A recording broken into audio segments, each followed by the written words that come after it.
All right. Thanks once again for everybody joining the show. Just appreciate everyone listening out there. I'll tell you what, to close out the Pop Culture Cosmos show this week, I wanted to go ahead and recognize something that I didn't have exactly enough time for on our Friday program, but that is something I do want to celebrate, and that's 40 years. 40 years of The Empire Strikes Back, and also 40 years of Pac-Man. My goodness, on the same day, no less. That just blows me away that both of those came out at the same time. One of which I actually remember that day, as far as the Empire Strikes Back is concerned. Pac-Man, I remember playing later, and I've got a little bit of that, but a little bit of stories on that. But with me today to finish out this program, talking some great memories on Empire Strikes Back and Pac-Man. And then also, he's going to be joining us on the Thursday program, talking some more about maybe a little bit of the Snyder Cut as well, and some great recipe ideas for Thursday. So hang on for that. He's a good man indeed. You got to check him out every single day because there's always something new popping up on social media, on Facebook at Smoking Hot Confessions, SmokingHotConfessions.com. He's got a new game show you can go ahead and check out. I mean, it's so interactive. I try to pop it on whenever I can and share it onto the Pop Culture Cosmos. He's doing so much, even in a time of pandemic. It's Ben Arnot. And Ben, always great to have you back on the program. Mate, thanks for having me, and thanks for that awesome introduction. That was really nice. Man, if I actually just listed off everything else, like the book, like the videos, like the awesome podcast, Smoking Hot Confessions, now available on podcast outlets everywhere, I might be here all day. Yeah, I'm a bit of a night owl, and my family are all early birds, so I get all this big chunk of time every night to myself. And there are a lot worse things that I could do than sit there and build a barbecue website. So yeah. Absolutely. And I'm not even mentioning the awesome stuff that you can get at SmokingHotConfessions.com, like all the T-shirts, the hats, the cups, the whole 9 yards. Got beanies come in the other day too. There you go, the beanies. I saw you wear one the other day when you were going ahead and hosting your game show, which is quite fun, quite amusing, and hopefully everybody will check it out. But enough of the plugging, my friend. Your awesome stuff that you got. Your awesome experience. I remember when you just started off a website. Now you're an experience known as Smoking Hot Confession. But you and I do have some fond memories, and you're someone that I really wanted to go ahead and ask because you've got such a great interest in Star Wars as I do. And first thing I want to go ahead and say is 40th anniversary of probably the best film in the series.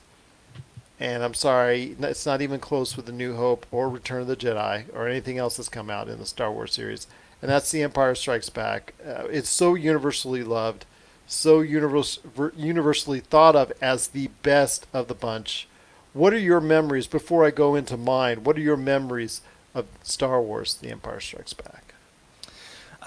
Look, I just turned 40 last year, so I didn't see it till a couple of years later. But I do remember Jedi as being one of the first films that I saw in the cinema. So around 83, I remember going and seeing that. In terms of Empire, I remember watching it later on, and even as a kid, just watching the three movies and going, "Ooh, that one. That one's a good one. I like that one." And it's really funny because I think I've spoken with you about this before, but when The Force Awakens was coming out, my wife and I are both Star Wars fans, and we really wanted to take our son to the cinema to watch it. But I mean, he's only 8 now, so he was 4 then or something, and so we had to sort of train him up on it.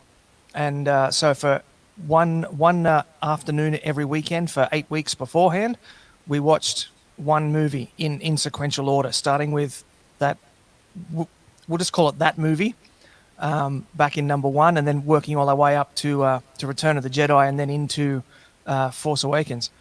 And even him at 4 years old, when he wanted to go back and watch them again, he just wanted to watch Empire on loop without us ever saying anything about, oh, yeah, no, this is the good one, that's the bad one. We didn't want to influence his enjoyment of it too much. We just wanted to just let him experience it. And so even without that guidance, he still picks Empire. And his favorite scene is when Luke Skywalker flies the the A-wing around and around the walker and brings the walker down. Just tremendous scene. Yeah. Although, let me ask you this. I mean, when they're actually going and attacking it, what is Luke doing before he crashes it? His gunner in the back is already down. And he's just escorting another one, which eventually gets shot down itself. And he wasn't shooting back at the walkers. What is he doing? He's force melting the joints in the legs together, so they just sort of seize up and fall over.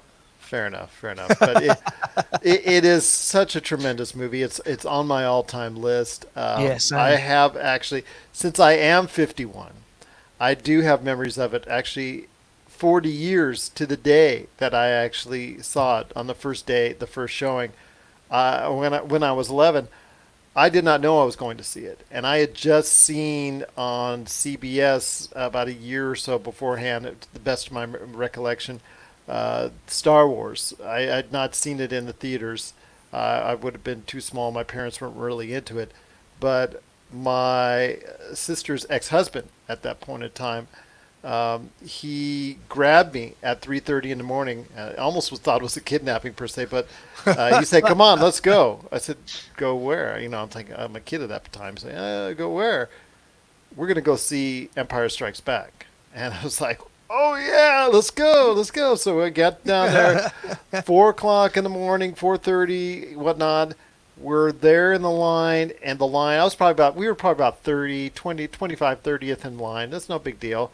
So we get there, we wait for the showing. It's like an early, morning showing, 9, 10 o'clock in the morning. So we go see it. And I remember distinctly when I sat in the theater around the middle, full packed house, everybody there, full Star Wars heads, just going off, emotions, cheering, loving it, everything's going good. And then the biggest surprise of all time ever in movie history. Yeah. It will never be duplicated, because in the age of social media and leaks and all these tabloids and all these entertainment magazines that want to get one up on each other, it'll never happen again. But to see the type of emotions, not even Avengers Endgame with Tony Stark dying, did you see anywhere near the emotions? People were screaming, No, Darth Vader cannot be Luke's dad. People just crying and screaming and just no. People throwing stuff at the screen, the whole 9 yards. And we get out, and it's finally, it's done and over. We get out, it's daylight, again, you adjust your eyes and whatnot. It's like just before, I guess 11 or 12 or whatnot. And you come in, you get out of the theater, and the theater itself, where was this, as a chain of separated theaters in a mall parking lot area, and the theater closest to the street was where we were at, and that's the one that was showing it. And I get out, and we look, and the line going from that, circling all the way down past all the row of major block theaters and through the mall, was so extensive. It must have been at least 2-3 miles long. Oh, wow. This was way back when you, like you said, when you were a kid in 1983, where you don't have Fandango, where you don't have those things that in life preclude you from that, where even, Betamax was, still, barely a thing, you the only way you would go see a film was go to theaters or wait, possibly even if it went on to a CBS or an ABC for the Sunday night movie or whatnot. But yeah, it was going to a theater, and the theater then was just like, you would wait the requisite 1 to 3 hours, and this was well beyond that. This was something that beat the expectations. It's one of those few times in life when you have some expectations and it exceeds it. And you have done, experienced something, and you've done this, movies, television, whatever in life, video games, anything. And the sequel even beats whatever it is enjoyment that you had out of the first one. Call of Duty Modern Warfare 2. Yeah,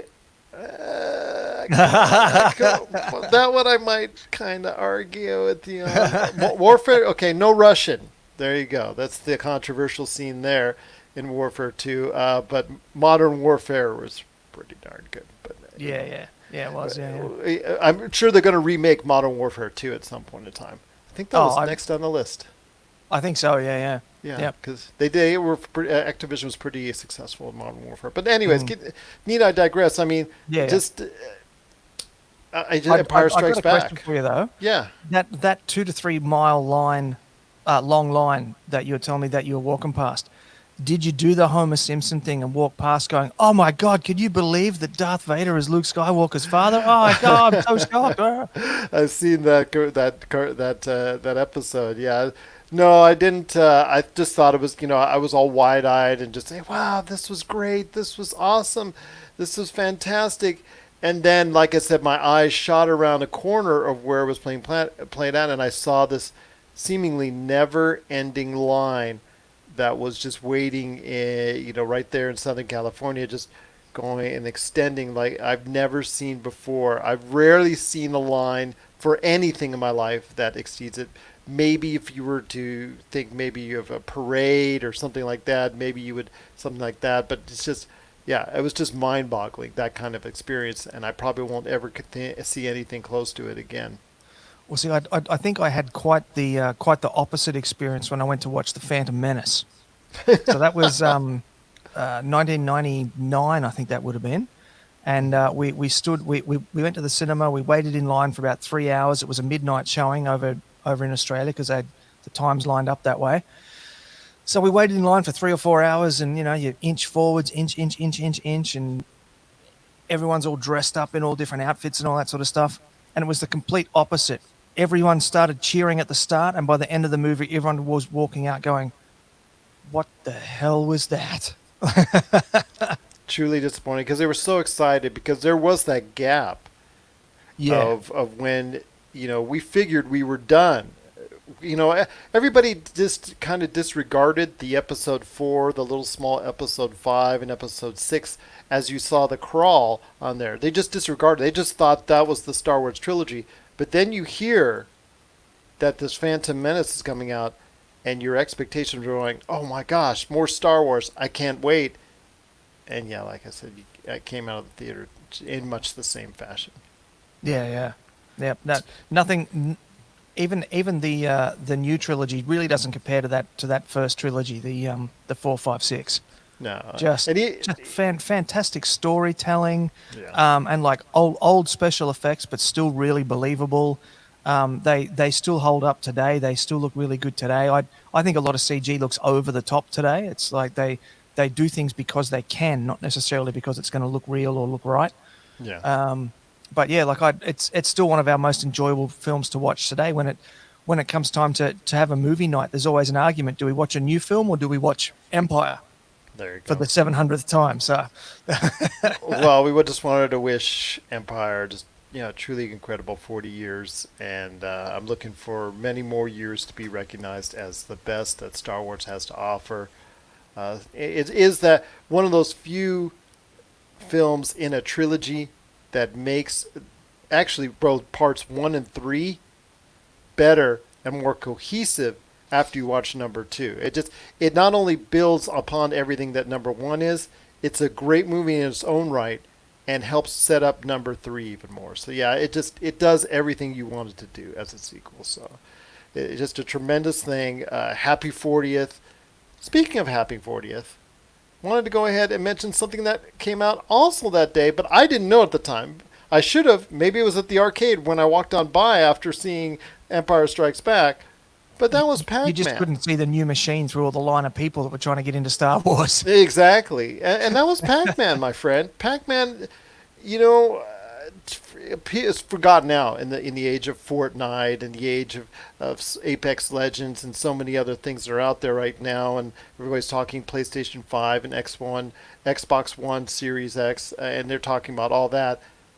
I want to talk about 40 years ago when Pac-Man debuted, and that changed the scope of how we view video games. Asteroids, yes, that was out. Pong, that was out. Space Invaders, I believe, was also around that time, but it wasn't until Pac-Man, I really think that it came over an entire wave of people, and not just hardcore gamers or not just arcade gamers at that point in time. I really think it just connected with such a large audience. For me, it wasn't something I really played a lot of at the arcades, but I sure played the heck out of it on the Atari 2600 when I got it at that point in time. Yeah, I was about to say it was not a arcade game for me, but yeah, same thing. When my dad got me an Atari 2600, the Pac-Man game copped a flogging. It really it really took a beating, that poor old Pac-Man cartridge. But even now, I mean, we were over in America last year, and we were walking through Walmart on one of the last days we were there, because it's so much cheaper to buy clothes and shoes and things over there than it is over here. So we're doing our last minute shopping and to go back to the house and pack our bags to go to the airport. And my son comes running over with this it's a little mini arcade game. I don't know if you've seen them. They're like Yep. about this big. And that's Got- great got- podcasting, by the way, isn't it? That's y- Oh yeah, there it is in the background. Yeah, got that's two it. right That's there. it. I just wanted to show you. I got two of them Yeah. right there, plus the arcade one-ups. Yeah, I, and I, he I didn't mean to be. I didn't mean rude. I was just like, there you go. yeah, So, yeah. It's Yeah. elevator action and Galago, by the way. So Oh right, yeah. So my son comes running over with this little mini Pac-Man game, and he goes, "Daddy, can I have this? Can I have this?" And I said, "What is it?" And he goes, "It's Pac-Man." I said, "Do you know Pac-Man?" He goes, "Yeah, I know Pac-Man. Pac-Man's awesome." And I thought, wow, okay. You've got Minecraft and Fortnite and Roblox and all these other games, which I still think are kind of old looking anyway. Well, not Fortnite, but Roblox and Minecraft. And he wants Pac-Man, and he loves Pac-Man. And he sat there all the way back through 3 airports and 22 hours to get home, just sitting there playing on this little mini Pac-Man arcade thing. He loves it. You didn't break him the bad news, did you? What's about that? the system, the actual, if he figures out the actual system of how to do it, because there's that one way. If you do it the same exact time, you will actually finish it out. It's just even no matter how fast the ghosts are or whatnot, because there is the one sequence in the game where you have to, if you know what to do and exactly how to do it, you can actually finish it. It's just the pattern, so to speak. If you know the Pac-Man patterns. Oh. Yeah. Oh, yeah. There you go. I didn't even know about that. I didn't know about that. No. Yeah. There's a pattern to it. So if it's the original programming in that smaller unit, and the ghosts follow the same pattern, no matter even how much faster it is, you'll still be able to go ahead and complete the game on every single level. Well, I know I'm not going to get any work done tonight now. Then, so I'm just going to go find that little Pac-Man machine Well, you gotta look it up on YouTube. Pac-Man pattern. Like I said, I tried to do it, tried to follow it, and it's an epic fail for me, because it's like you got to remember the certain sequences of how to do it. But yeah, it's still a great time. Pac-Man at 40. Time goes by, my friend. It's just about this, how these things in our lives just truly just go by, and just how they're enjoyable still, even to this day, if they're truly remembered. I mean, Pac-Man really elevated the arcade game and to the arcade experience to a different level altogether. And I think Mrs. Pac-Man has some cultural significance as well, as being the first sort of pitching computer games to ladies as well. So I don't know how feminist it is in terms of calling it Mrs. Pac-Man. Ms. Oh, Ms. Is it? Okay, all right. Yes, there you go. Ms. Oh, Yes. okay, all right. Oh, okay. Well, I'm wrong then, and I'm happy. No worries, my friend. No worries. Yeah, Ms. Pac-Man is just like you said. It catered to not only the demographic that loved Pac-Man and wanted a different challenge, but like you said, brought in even more people, both men and women, to it, and it really reshaped the way that we view video games as a whole. And I agree with you. It's just the legacy of Pac-Man will always be there with us. And I know the Pac-Man Fever song, and people were playing it like just at the end stages of disco and things of that nature. But still, just it was so fascinating to look back and see the type of fervor that there was for Pac-Man, and how it really reshaped what we could see about the arcade experience. Yeah, I wonder how many kids lost all of their allowances just week after week after week, just straight into those Pac-Man machines. And you got to. Thankfully, those were just a quarter. It wasn't until that they realized a little later on, years later, that to charge 50 cents, 75 cents, $1 for a game and whatnot. Yeah, That's got a little bit too pricey for me, but that was the old days when you would just put the quarter up on the top of the ridge right there of the other thing and say, I got next. So that was cool. Those days, Yeah. yeah. I miss my days at the arcade, and I'm sure so many others do as well. I tell you what, though, my friend, 40 years, it goes by so fast, but it is so enjoyable, and I cannot thank you enough for sharing those thoughts with me.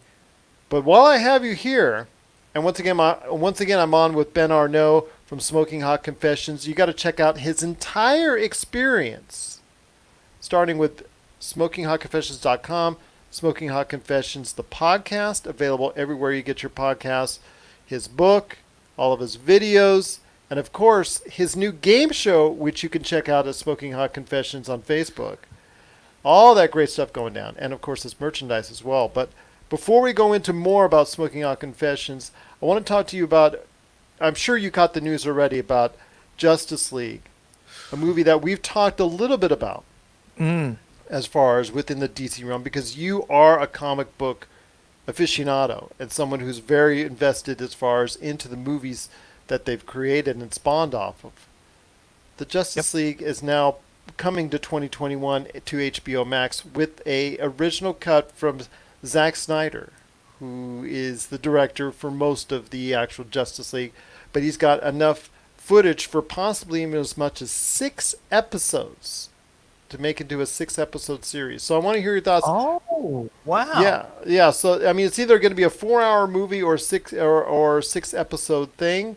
So that's something right there that's very interesting, my friend. I was, and Josh and I were actually really excited to hear that news. So I want to hear your thoughts when you first heard about the Zack Snyder cut actually being real. For so long it was just such a rumor. It was a myth. Yeah, it was a complete myth. So tell me your thoughts. The Bigfoot of the movie world. Yeah, the Bigfoot, absolutely. So I want to hear your thoughts on this Bigfoot of the movie world. Does it make you excited about the DC universe once again? It's going to make me give it one more chance, to be honest. Let me clarify. It's going to make me give the Justice League films one more chance. I still think that the Wonder Woman film is one of the best ones ever from anybody. I think it's wonderful. And I know that a lot of people kind of threw sand at it, but I really enjoyed Birds of Prey. I was just laughing all the way through that. I had a really good time watching that. So, I mean, those ones aside, I'm talking just about the Justice League ones. I have tried 3 times to rewatch Batman vs Superman. I've tried twice to rewatch Justice League, and I get 12 minutes in, I'm just, change it.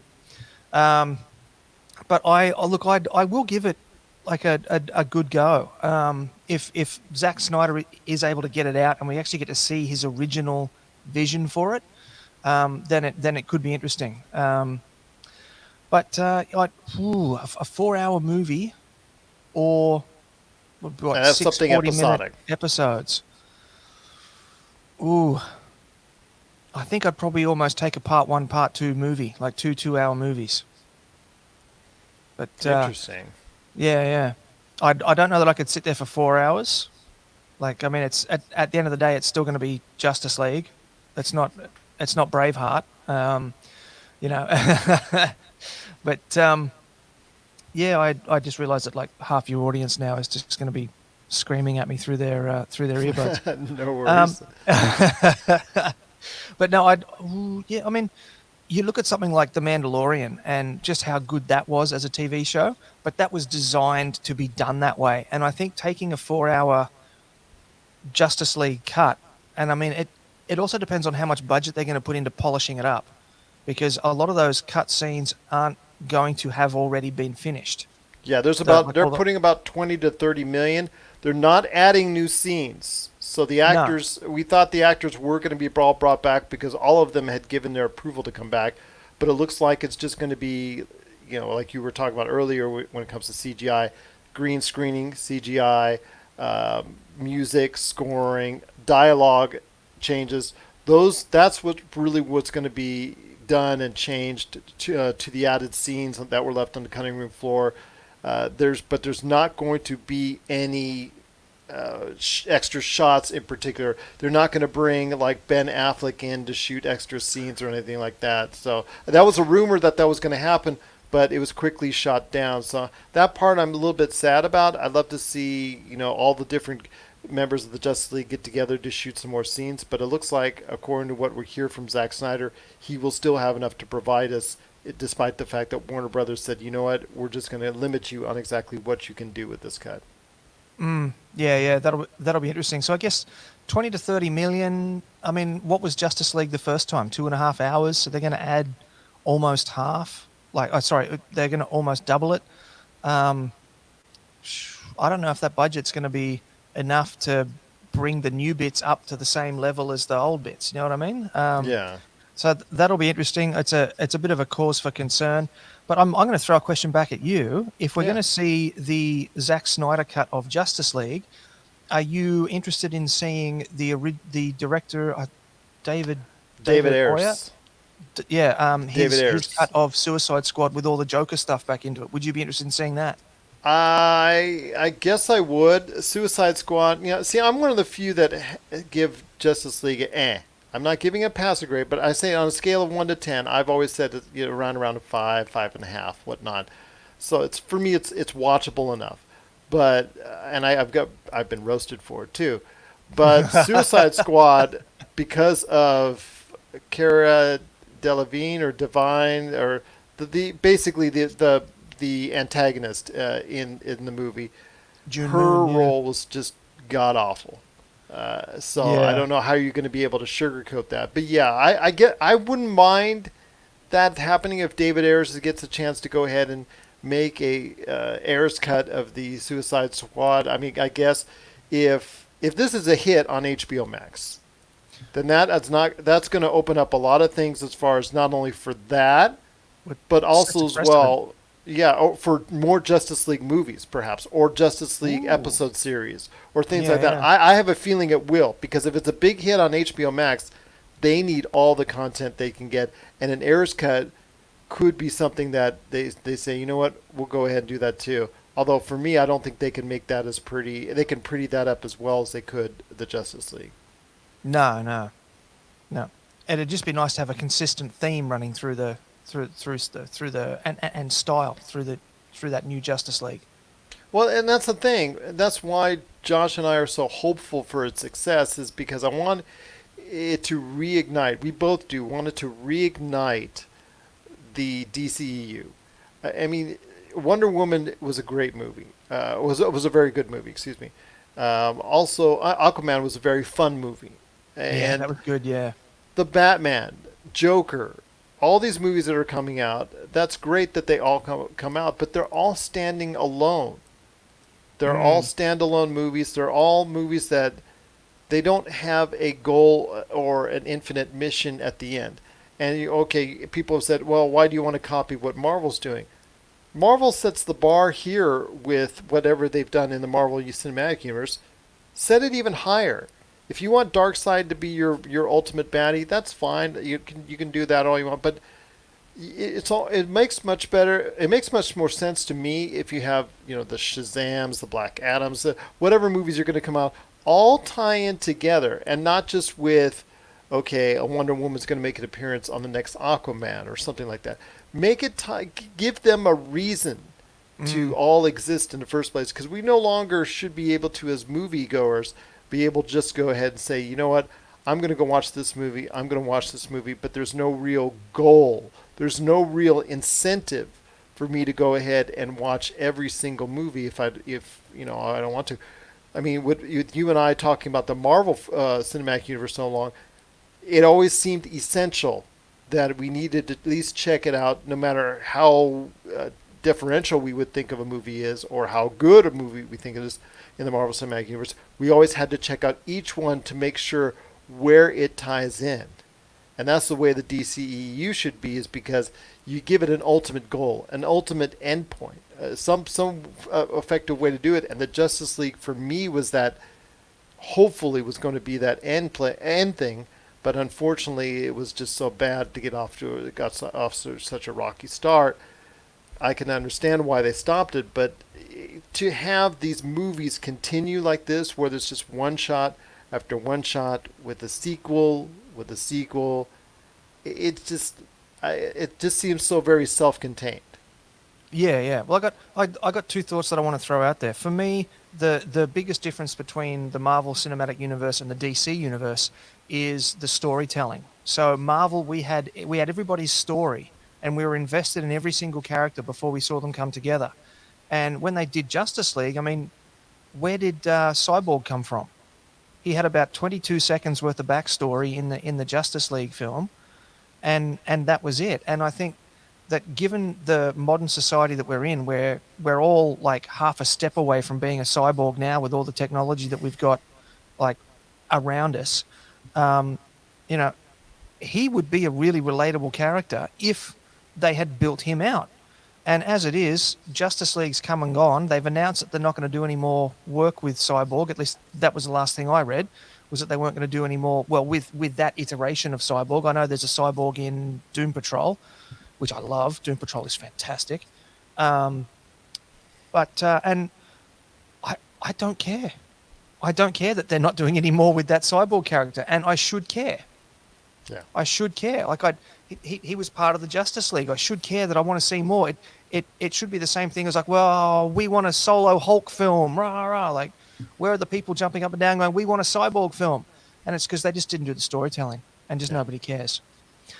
But I think they should all tie in. I think there should be an end goal for the viewer. If you're going to have this big universe, tie it in and have some ultimate common goal for them to work towards too. And if you don't, it just seems kind of pointless for me to go ahead and say, you know what, I got to catch your next DC movie. Yeah. Flashpoint was the second thing that I wanted to talk about. Yeah. So you mentioned the Batman standalone films. There's talk of Black Adam. I'm not too sure about what the integration is going to be there with Black Adam. Just how far he's going to be integrated. I mean, right now it's just with Shazam because they're so closely aligned. That has to be, I think, something that they're going to deal with ultimately. But wouldn't it be awesome if they delved beyond that and were, if Black Adam's going to stay bad, if he's going to stay, Dwayne Johnson against Gal Gadot for a certain reason, or going against the full forces of the Justice League or something like that, or if they work together eventually, just something that it entices us to go ahead and watch all the films as opposed to just pick and choose one or the other. Well, see, I think that the abandoned plan to do Flashpoint, I think that was the opportunity where they could have said, you know what, look, we're going to just discreetly put this behind us.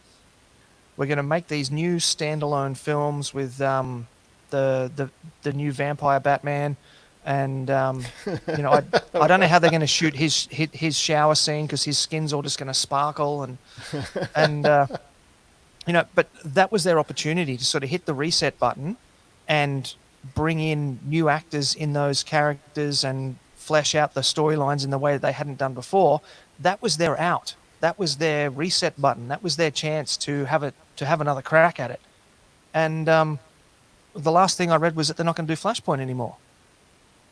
And just from a storytelling point of view, that makes no sense to me. That was a perfect opportunity to try and reinvest in the storylines that they hadn't invested in before. It just seems so funny that in the CW, the Flashpoint per se, or the Flash series, is something that all these other DC shows work around because it's the most popular of the shows, and it's the most it's the foundation by which all these other shows are actually even existing. It's because that show did so well, and of course the Flashpoint of Infinite Crisis and all that all tied them together, and it worked so well for CW. And here in the movies, Ezra Miller, he's just he's a wisecracking sidekick, and that's all he is. And when, like you said, there could be so much more depth given to his character, and with a Flashpoint movie, you could do that. But Warner Brothers, I'm assuming, because he's just a wisecracking sidekick character in the Justice League, you really don't want to invest $100 to $200 million on a Flashpoint movie because you don't think he's been very well served. Just like you said with the Cyborg movie, why would you actually really at this point invest in a Cyborg movie? Not in a Cyborg movie. The way he's movie, been represented. The way he's been represented. No. But I did like Ezra Miller's Flash. I felt that they could have done more with him, as you just said, he was underutilized. But Ezra Miller brought a certain kind of just wide-eyed, naive innocence and optimism into this world-ending cataclysmic event type thing, and so I enjoyed that as a point of contrast to Batman's doom and gloom and Superman coming back and trying to kill them all and all that sort of stuff, and you know, just his line where he says, "I've never done battle," like just and the way he delivered that, I just thought that was just great. Seeing as you mentioned CW, can I ask you, Ruby Rose quitting as Batwoman, care or not? I actually care because she was actually very good in the role. I thought so too. It's just as now it gets to the point where we've seen this before on other shows where for some reason the lead actor leaves, but you have someone that plays that same exact role. That's a very hard thing to do, a very hard thing to duplicate. You can have where like The Walking Dead, where Andrew Lincoln says "ta-ta" and leave, but you still have a foundation for a show. It may not be as popular, may not be as good of a show, and it isn't. But it's still a show. Yeah, and still, because this is going to be very hard to make a show because that person who comes in has to play the same exact role as Ruby Rose. Well, that's what I was going to say. Andrew Lincoln leaving as Rick Grimes. The show's not called Rick Grimes. Yeah. So, I mean, if Rick Grimes leaves the show, Rick Grimes leaves the show. It's not like Batwoman's called Batwoman. You can't have a Batwoman show without Batwoman. So it's going to be interesting with the recast. But I mean, it worked pretty well with Spartacus. So, anything's possible. Anything is possible, but still, it's going to be a very hard fix for CW. But then again, in America here, it's so lightly watched as compared to other network shows. I mean, they're minuscule compared to what we see from other shows that it might not make a difference too much. I just thought she was very good in the role. Yeah. As a martial artist, I had a bit of trouble just with the mathematics of how many men 3 times her size she was beating up. Like, without a doubt, yes, women can beat up men. I'm not saying that at all. If anyone out there is listening and I've triggered somebody again, but just the math of a smaller person beating a bigger person. Yes, a smaller person can beat a bigger person. Yes, a smaller person might beat 2 bigger people, but line up 25 of them in a room, the little person's going to wear out. Especially if that person doesn't have, some super ability that that's some like they're not from Krypton or anything like that. No. So so it makes it harder to believe. Yeah, exactly. Yeah, I mean, Supergirl just plowing her way through a room full of bad guys. Absolutely, of course. She's from Krypton. She's Supergirl. Of course she can do it. But at the end of the day, Batwoman is a human, and so she's got the same limitations on her as Batman. So, I mean, Batman himself, he's not going to be able to fight his way through a room full of 25 goons either. But, just the mathematics of, someone, male or woman, 100 pounds wringing wet, is going to fight through 25 200-pound guys. But I'm being picky. I know I'm being picky. Oh, no worries, my friend. Before we let you go, Ben Arnot, or at least before we let you speak all the wonders of the outstanding experience known as Smoking Out Confessions, you got to tell me it's been kind of hard in the middle of a pandemic, you being the grill master that you are, you being used to being outdoors a lot, festivals, barbecues, pretty much so many times a week. You would send the pictures up on your social media, I see it all the time, whatnot. It's been a change for you, hasn't it not?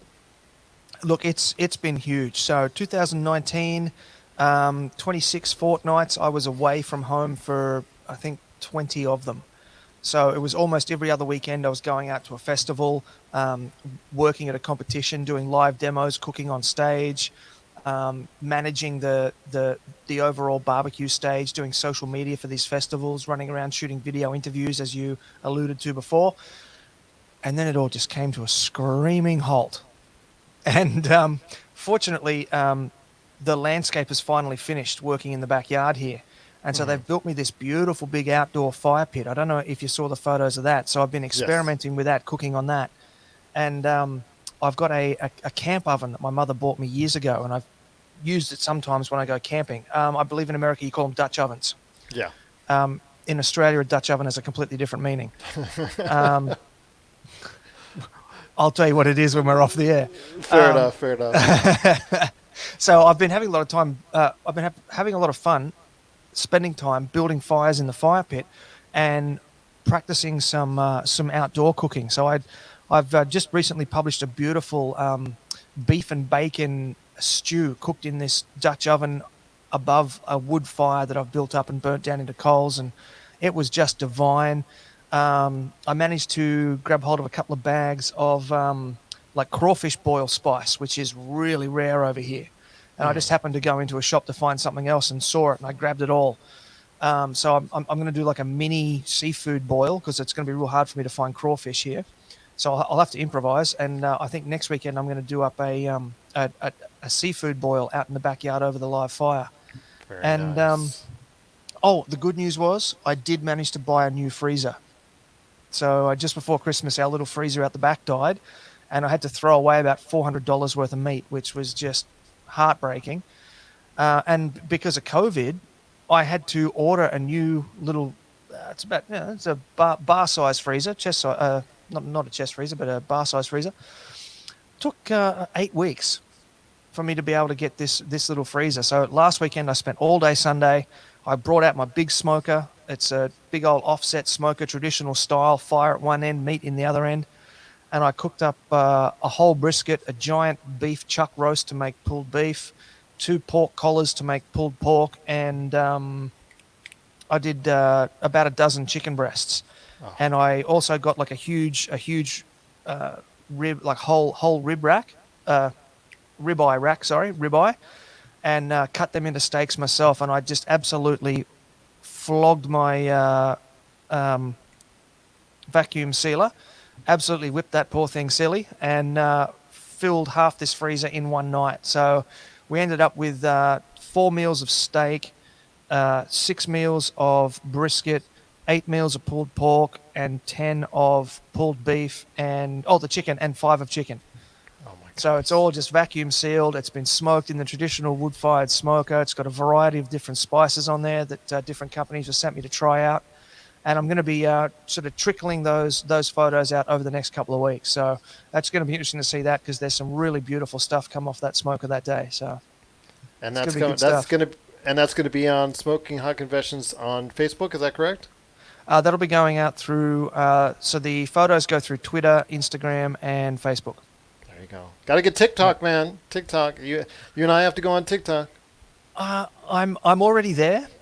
Oh, But I don't know about you, but I'm a podcaster. I don't want to use 4 words if I could use 400. So it's really hard for me to try and squish that down into TikTok. So it's just kind of things like, I open my grill, I close my grill, I open my grill, I close my grill, and that's about as much as I can do with TikTok at the moment. But yeah, it is going to be the next big thing, and we are going to have to get on it, or we are going to get left behind. that's true. I'm going to have to get on it, and my 4 words will be listen to my show. There you go. Yeah. One last thing I do want to ask you. I mean, you mentioned the beef and bacon stew that what you started off with, the fire pit. I mean, is that something we can create here in America in a home here? Is Oh that yeah. something? How would you go about it? I'm pretty sure that I saw Worcestershire sauce over there.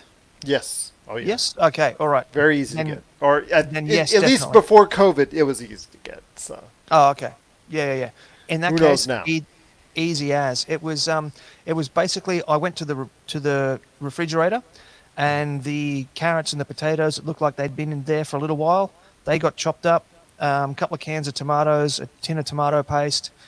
Started off by hanging the camp oven over the coals, got that hot, toasted some fennel seeds and some garlic and some onion and some other just aromatics, and then threw the beef in, browned the beef, put in the cans of tomatoes and the tomato paste, sorry, and the bacon, browned the bacon as well, threw in the cans of the tomato paste, let it simmer away for a little while because I used gravy beef, which is it's a really good cost saving tip as well Mm. because you've got all afternoon to sit around out the fire out there. You might as well save a couple of dollars and just let it simmer for about 3 or 4 hours. And then about an hour before you want to eat, you throw the vegetables in just so the potatoes don't crumble too much from being over cooked. And yeah, it's starting to get cold here. We're starting to get winter time, which where I am on the Gold Coast means the temperature's just dropped under 80 degrees. So that's why I'm complaining because I got to wear a long shirt now. Um, so yeah, and it's just it's great food for cold weather. It's great for getting veggies into kids. My son just loved it. Sat there, ate it all up. I can usually barely get any veggies in him, and it's cost saving. You're using vegetables that are maybe been sitting in the refrigerator a long time. It's that they've got maybe 1 or 2 days left before you're gonna have to bin them. Chop them up, put them in a stew. Beautiful. And you were you using any type of different style of bacon? Because you and I have spoken at length about bacon in the past. Do you have a preference on a type of bacon, or is it just, is there a straight up bacon? Because I will tell you here in America, the chain, the Costco chain, if you're able to get a hold of their brand, it's been voted by so many different outlets as the best bacon here in America, and it is truly outstanding. So I didn't know if there was a certain type of bacon. I know you go a lot to your butcher and make sure you Mm. get special cuts done. Is that what you prefer doing? Costco is about a 5 hour return drive for me here where I am. So I don't get up there very often. And when I do, I go on my own and I take my SUV and it comes home full. So I don't I'm, blame I'm, you. I'm, I'm yet to get out of there for less than $700. And it's pretty shocking. In America, you'd call it streaky bacon, but not the pre-cooked bacon. So I know that over there you can get bacon that's pre-cooked. You just throw it in the microwave and heat it up. Not that one. You want the stuff that you actually you're going to actually cook it yourself on that cast iron because you want to cook it on cast iron. And if the listeners haven't eaten off cast iron very often, get into that. Get into that. Cooking on cast iron, nothing tastes as good as cooked on cast iron. Why do you think that is? You know, I think it's to do with the seasoning. So a cast iron, it's not like a regular pot where you just throw it in the dishwasher and then shove it in the cupboard. You've actually got to care for it. You've got to season it. You've got to clean it by hand without using any soap, so that there's a bit of elbow grease has to go into it. You've got to re-oil it before you put it away. And I think it's the seasoning and the age that goes into it. Oh, very interesting. That's something Mm. I need to know for the future. I mean, like I said, now the bacon I use from Costco is just truly outstanding, and to do that even more on a cast iron, I think I might have to go ahead and suggest that in the future. So, very interesting. And all the things you learn when you talk to this man. It is Ben Arnot from Smoking Hot Confessions. So before we get on out, my friend, because it's always a great time talking to you about pop culture and also tasty foods. And now that I'm going to be done talking to you pretty soon, I'm going to be thinking about some food and hitting the fridge when I leave here. But be that aside, your tremendous experience, and I'm so happy for the success that you had since we started out 2 years ago. I think I started bothering you, say, "Hey, come on my show, man," and you're like, "Really? Do I have to?" But anyways, no, I'm No, just that's not kidding. true. I'm kidding. I'm I was kidding. like, another podcast wants to talk to me. Yes. All right. Back when you and I were little tiny, tiny entities out there in the world of podcasts. Now, mind you, I wish we both got Joe Rogan money, but that's beside the point. That's another conversation, isn't it? Yes, yes, entirely, entirely. That was my Friday show. But I will say this, it's just such a great pleasure to talk to you, and I'm so happy for your success. So if you can correlate everyone out there why they need to check out Smoking Hot Confessions, I would truly be indebted to you for doing so. So, Smoking Hot Confessions, we believe that better connections are made through barbecue on all different levels. So, at the very base level, the most important thing for us is that people get out there and start cooking for their family and their friends. Particularly in times like COVID, you can't get out anyway. You can either order in some junk food or you can just go outside, light up your charcoal, knock the dust off your grill, get reacquainted, and start to cook some really decent stuff, and you will be surprised. You will be able to cook much better things out on your 30-year-old Weber kettle that you haven't looked at for 28 years, and you'll be able to cook much better stuff on that than you'll be able to order in. And once you get the hang of it, you will surprise yourself. If I can take just one extra minute and just tell a quick story.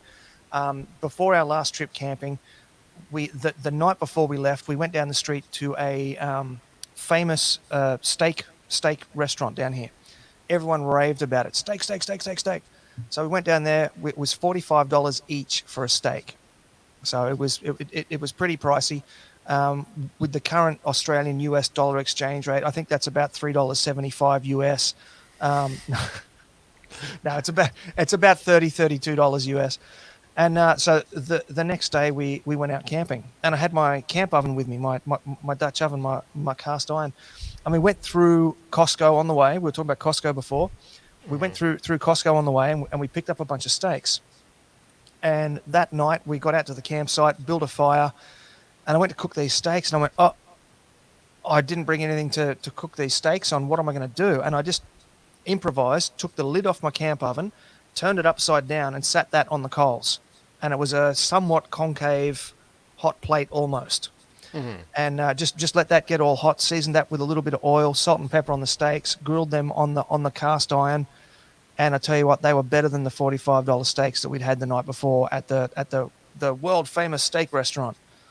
So, you will surprise yourself, and you will bond with your family, because they're going to want to hang out. You're doing something outside. They're going to want to come hang outside. Get kids off the PlayStations, get them off the iPads, get them involved in what you're doing. Teach them how to cook a steak themselves. My son's got his own special Evan-sized Weber, we call it. It's a little 18-inch Weber. He's got his own one, and he'll cook his own steak on that one while I'm standing there cooking my steak on my Weber. And just have some fun with it. Make those connections, involve everybody, and just have a good time. Well, like I said, a better place to go. There is no better place to go to learn more about the world of grilling than your experience at Smoking Hot Confessions. Could you make sure before we go on out and let them know exactly everything you're doing there? I mean, there's a ton of stuff, and I may have even left something out. No, you actually did very well. There's of course the website where it all started: recipes, tips, how-tos, product reviews, all that sort of stuff. The podcast, you can also find it on the website or anywhere else where you get your podcasts from. The social media is always getting flooded. Not spammed. We don't use that word. The social medias are always getting flooded with our photos and our videos and all that sort of stuff. Just keeping everybody updated with what we're up to. And you mentioned the game show, which has been really fun. That's been my little COVID project. We have an online group, the Smoking Hot Confessions Barbecue Community, and it's grown a lot recently. We're up to about 2,500 people in there now, which is really cool. And we've all been locked at home for 2 months, and it's a very Australian blokey thing to go out on a Friday night and meet up with your friends in a pub and have a couple of beers and just blow off steam and then go home again. And we can't do that anymore. So I thought, okay, I need to do something for my community, because I'm worried about everybody being at home, locked in, and not having this opportunity. So I came up with this concept, and it's I use a website called Kahoot and Zoom together, and I've basically created a TV-style game show using the internet, and it's 20 questions. It's kind of like pub trivia, but all about barbecue. So it's really good fun. 20 questions, 4 rounds. 5 questions per round, multiple choice, and there's a live leaderboard tally update after each question, and there's music that goes all the way through it, and there's a countdown timer, and it's really good fun. It's really great stuff. We've done 8 rounds of it so far. We've got 2 rounds to go. We actually managed to pick up a little sponsor, which was cool. So at the end of round 10, the points champion after the 10 weeks is going to get a nice little prize pack from 4 Monkeys Barbecue, which is very generous of them. And it's just been great fun. And so we've been doing that on Friday nights from 7:30 to 8:30. and then from 8:30 onwards, we remove all the branding, switch off the recorders, and it's just have a beer and a catch up and vent if you need to, just chat, hang out, and it's been really good. We've had some international visitors join us from Texas. It was about 11 p.m. for us, and it was 5 a.m. for him. So was pretty funny. He was swearing that he was drinking coffee, but I don't know. And we've had some fellas jump across from New Zealand and join us. It's been really good, and it's all family friendly stuff. That is one rule we do have at Smoking Hot Confessions. So we've there's been some of the barbecue wives are there. The kids are there coming in and out of camera and stuff. So it's just it's been a good opportunity for the community to reach out to each other and just touch base and just check everybody's going okay.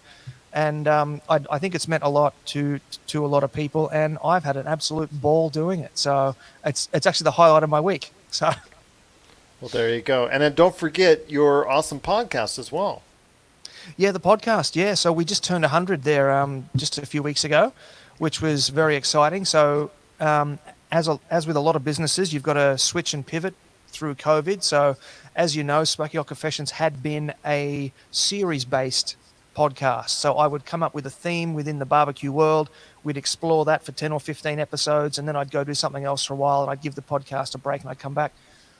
Thanks to COVID, we've now switched the format, and we've had some technology updates to make things a bit easier for us, and we've now switched to a weekly format. So I think we've released 21 or 22 episodes just this year already, and it's it's the end of May. So it's been really exciting. The episode last week was really quite interesting. I had a good old Texan boy, farm-raised, barbecue-loving, mushroom scientist. He reached out to me and challenged me that his mushroom-based meat substitute could satisfy any meat lover. Really? I said, all right, you are on. So he came on the show, and I, if you'll excuse the pun, I grilled him for an hour. I was pretty brutal with him. Because I wasn't convinced, and thanks to COVID, the Australia Post delivery was late, so I didn't get the product in time to be able to try it before I could speak to him. But I cooked up 2 meals out of it after that, and I got to tell you, it was pretty good. There you go. That's awesome. Hey, you never know. These substitutes are starting to get a little bit better each and every time they start going ahead and evolving. I mean, what we saw even 2 years ago is just nothing compared to what we see now. I mean, it's really good. It's getting better. Quite can't beat the real thing, but that gap is getting closer and closer. Oh yeah. Their pulled pork burger, which is really, it's a pulled mushroom burger. I would say it was 90% there. Like, it was still not pulled pork, but it was really close, really close. And considering all the health benefits and things, it's a very interesting product. It's called Fable. Very interesting. All right, we're gonna have to check that out. But I tell you what, there's no better place to go for anything as far as barbecuing or just having a good time, and just checking out all the fascinating things that there is to do within the Smoking Hot Confessions experience. So I'll tell you what, if you are not seen it yet, you got to go check it out. The whole 9 yards, the podcast, the game show, all the videos, the website, Smoking Hot Confessions. And while you're there, get some merchandise, because that'll help Ben Arnot as well. Thank you. Well, my friend, it's been a great conversation as always. Talking pop culture, talking some great cooking ideas, how you're coping in this age of COVID. It's just so great to hear your insight, and I look forward to speaking to you once again real soon. Me too, mate. Thank you for having me again. Oh, awesome. Always great to have you here, right here at the Pop Culture Cosmos.